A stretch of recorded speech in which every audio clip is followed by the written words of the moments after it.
Погода в течение всего 2021 года преподносит сюрпризы. Начало зимы тоже аномальное. Теплая температура воздуха, дожди, бывают и заморозки. Как соблюдать меры безопасности сейчас? Обсудим в программе интервью. Сегодня наш гость, заместитель начальника Главного управления МЧС России по Республике Башкортостан Алексей Головко. Алексей Юрьевич, здравствуйте. Здравствуйте.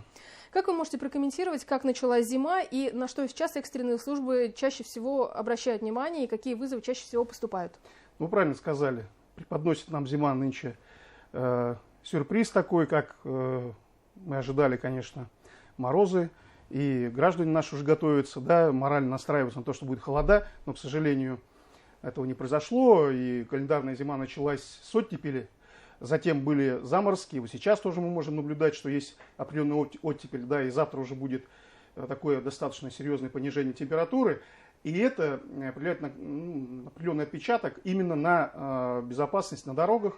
Для автолюбителей есть определенные риски. Да, это, если не соблюдать скоростной режим, для пешеходов то же самое.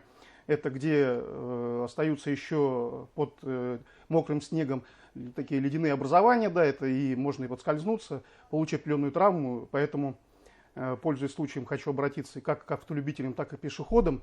Здесь нужно обращать внимание на прогноз погоды, на сообщения от МЧС России, в том числе через СМС-информирование, ну и какой-то самобезопасности, элементарные правила. Вот как раз их придерживаться, дабы оставаться живым, говорится, и невредимым. О чем статистика говорит? Вот в начале этой зимы чаще всего на какие вызовы выезжают экстренные службы? Ну, статистика такова, что, как правило, когда такая погода, когда идут температурные качели и на дороге, если брать увеличение количества ДТП, это, само собой, такой сезонный риск и такая проблема. И мы, спасатели, и в целом вся группировка МЧС России, и территориальная подсистема РСЧС Республики нашей Башкортостан к этому времени основательно готовимся, проводим тренировки, дабы можно было к этим рискам после лета быть во всеоружии, быть в готовности, чтобы помочь при ДТП, в том числе, конечно же, к глубочайшему сожалению, тяжкие последствия бывают, люди получают травмы. Здесь тоже надо внимательно к этому относиться и смотреть за сообщениями, как я уже говорил, и МЧС России, ну и тех служб экстренных, которые так или иначе за безопасностью населения, граждан, кто двигается по территории республики, наблюдают и контролируют. Алексей Юрьевич, может ли состояние транспортного средства повлиять на безопасность на дороге? Допустим, если летняя резина установлена, если шипов мало на зимней резине, это как-то влияет? Ну, конечно. Прежде чем использовать автомобиль в зимний период, когда, значит, вот и снега, там, и гололед, надо подготовить автомобиль, в том числе и посмотреть, в каком состоянии резина. Может быть, уже если там достаточно промежуток такой вот долгий использовался, несколько сезонов, да, то может ее и поменять уже необходимо. А какие риски это несет? Заносы или что-то еще? Ну, естественно, можно и попасть в ДТП, уйти с дороги в кювет. Были такие случаи, да, когда автомобили переворачивались там, ну и выходили на полосу встречного движения из-за как раз в том числе и как неисправного автомобиля, так и резины, которые без шипов, скажем так, не зимняя резина, да, потому что летняя сразу она на морозе, определенные условия ее теряются, она дубеет, и, соответственно, автомобиль становится как неуправляемым. И если даже водитель будет предпринимать какие-то действия, это будет бесполезно. Какие меры экстренные службы принимают для того, чтобы повысить безопасность на дорогах? Ну, понятно, что дорожные службы у них своя там задача, они заблаговременно готовят песко-соляную смесь, ее достаточно много у них, готовят дорожную технику. Если брать МЧС, если брать силы или службы спасения, то я уже говорил, мы проводим соответственные тренировки на различную тематику, как значит, тренировки по рискам, это ДТП, это и заносы, и заторы, а для нас, для республики, это достаточно характерно. Вот, и в том числе оказание помощи людям, которые попали в эти заторы, и дальнобойщикам, и гражданам, которые передвигаются на своем личном автотранспорте. Вот. То есть мы, еще раз говорю, заблаговременно проводим эти тренировки, в том числе и с нашими соседями, с соседними субъектами, Челябинская область, Оренбургская область и так далее. То есть мы все риски просчитываем максимально, чтобы в реальной ситуации, когда наступает такой период, мы уже действовали до автоматизма, доводили это все, и люди, граждане получали как можно быстрее эту помощь от нас. Алексей Юрьевич, напомните, пожалуйста, при каких условиях рекомендуется не выезжать на дороге, да, и только ли похолодание может стать вот причиной для таких мер? Ну, смотрите, мы уже говорили с вами, да, вот, что надо смотреть за сообщением от МЧС, от Росгидромета, Башкирского управления гидрометеорологии и мониторинга окружающей среды. Значит, если на ближайшую перспективу какие-то, значит, обильные снегопады или, значит, налипание мокрого снега на дорожном полотне и отсюда снежные накаты. То есть нужно за этим смотреть. И лучше, если есть такая возможность и нет острой необходимости куда-то выехать, побыть это время дома. Но если все-таки поездка отложена не может быть, да, и нужно выехать все-таки, то предупредить своих родственников, близких или куда вы двигаетесь, что вы выехали. Значит, с собой взять запасные, там, допустим, какие-то вещи теплые, чтобы они лежали и в случае необходимости все-таки попали в беду, пока службы спасения до вас едут, можно было эту теплую одежду на себя сверху надеть и как-то согреться. Да, убедиться, что телефон заряжен, что, как говорится, на сим-карте, да, на вашем телефоне достаточно средств, можно было позвонить. Хотя телефоны экстренных служб, даже без отсутствия денежных средств и без отсутствия интернета, до них можно дозвониться, и помощь в любом случае вам придет. Давайте возьмем еще шире начало зимы. Я знаю, что МЧС сейчас проводит рейды по тонкому льду.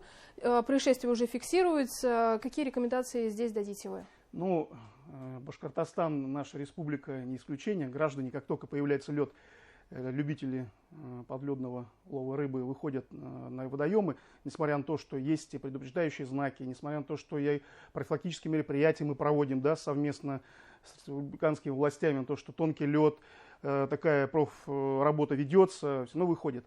Надо смотреть, что это небезопасно. И уйти под воду, под лед, не имея определенных навыков самоспасания, это смертельно опасно. Поэтому дождаться до того, когда устойчиво будет прохладная погода, когда лед будет достаточно толст настолько, чтобы он выдержал человека. Да, и если все-таки даже при таких обстоятельствах попали в полынью, то элементарные меры личной безопасности надо соблюдать. Если вы видите, что где-то промоина, ни в коем случае туда входить не нужно. Ну а вообще, мы уже говорили о том, что вот эти все меры безопасности элементарные, они направлены только на одно, что сохранить свою жизнь. Вот. И если спасатели часто об этом говорят, если со всех радиостанций, с телевидения в том числе, да, вот мы сейчас, пользуясь случаем, я хочу тоже об этом сказать и обратиться к нашим рыболовам, любителям, что не надо их игнорировать, а нужно следовать и стараться все-таки думать о том, что вас ждут дома. Вот. И вот эти вот элементарные меры, как я говорил, это вот сохранят жизнь и здоровье. Если хотят быть экстремалами, то уж лучше о мерах безопасности действительно, да, лучше подумать в первую очередь. Совершенно верно. Алексей Юрьевич, ледовые городки уже начинают работать в Башкортостане. Вот здесь МЧС какие рекомендации дает? Ну, здесь очень все просто. Точно так же, если брать детей, то без сопровождения взрослых желательно их не посещать. Бывает, конечно, такое, что большое скопление людей на этих горках, и конструкции не всегда, мы можем сказать, все меры безопасности нельзя для малолетних наших граждан, скажем так, предусмотреть, да, поэтому без взрослых желательно не отпускать. Если все-таки в компании, то, конечно же, нужно элементарно не создавать наверху на этой горке какое-то такое большое столпотворение, да, чтобы кто-то не упал, чтобы кто-то скатился, не ударился головой и так далее. В особенности хочется сказать про так называемые тюбинги. Вообще такое средство повышенной опасности, и статистика такова, что особенно вот в праздники и в выходные дни, когда люди выходят зимой отдыхать, куда-то на эти горки, на этих тюбингах кататься, в том числе и получают тяжелые травмы, и иногда зачастую бывает даже и гибель. Поэтому здесь тоже нужно смотреть, и если горка достаточно высокая, то надо понимать, что в дороге может случиться все, что угодно, потому что она неуправляемая по большому счету. Это тюбик, это плюшка. Вот. И здесь, в особенности даже и не только детей, а и взрослых также касается это. Поэтому нужно смотреть и желательно в нетрезвом состоянии ни в коем случае пользоваться нельзя. Потому что в таком состоянии мы понимаем, да, человеку море по колено, ну и дальше получаются какие-то такие тяжелые последствия. И в отношении детей то же самое. Взрослые, когда в таком состоянии, тоже не могут адекватно оценивать обстановку. Ну и, соответственно, сами взрослые тоже, садясь на этой горке, на этот тюбинг, тоже подвергают себе в том числе смертельной опасности. Обморожение при какой температуре может человек получить? Ну, смотрите, даже при определенных обстоятельствах при минус 10 градусов, уже если человек достаточно продолжительное время находится на улице, да, и, значит, может получиться так, что получит переохлаждение и так далее. А в принципе, температура воздуха здесь напрямую, конечно, влияет. И можно и минус 20, и можно минус 25, и минус 30. Тут уже понятно, чем ниже, тем быстрее человек получает переохлаждение и обморожение, соответственно. Ну, последствия от обморожения достаточно тоже тяжелые, вплоть до ампутации конечностей. Тут очень все такое это. И это, опять же, направлено на самобезопасность, на контроль. И вот мы уже говорили с вами и про дорогу, надо подготовиться. Ну и, опять же, если прогноз погоды таков, что достаточно низкие температуры, вот лучше воздержаться, побыть в это время дома. Вот, кстати, по поводу побыть дома. МЧС активно использует СМС-информирование. Да, часто приходят сообщения о том, что ухудшение погоды ожидается, что усиление ветра – это тоже одно из опасностей. Да? В каких случаях лучше остаться дома?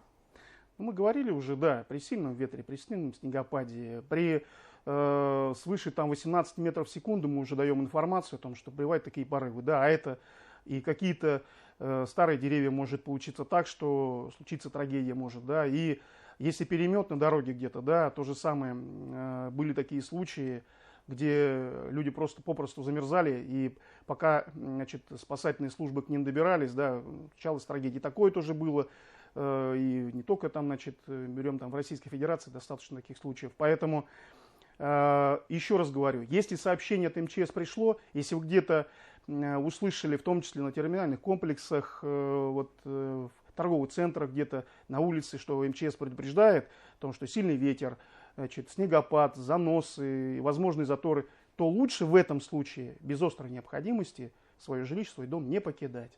Спасибо большое, Алексей Юрьевич. Сегодня гостем программы «Интервью» в эфире главного телеканала Республики был заместитель начальника Главного управления МЧС России по Республике Башкортостан Алексей Головко, и мы говорили о безопасности зимой. Не переключайтесь, оставайтесь вместе с нами.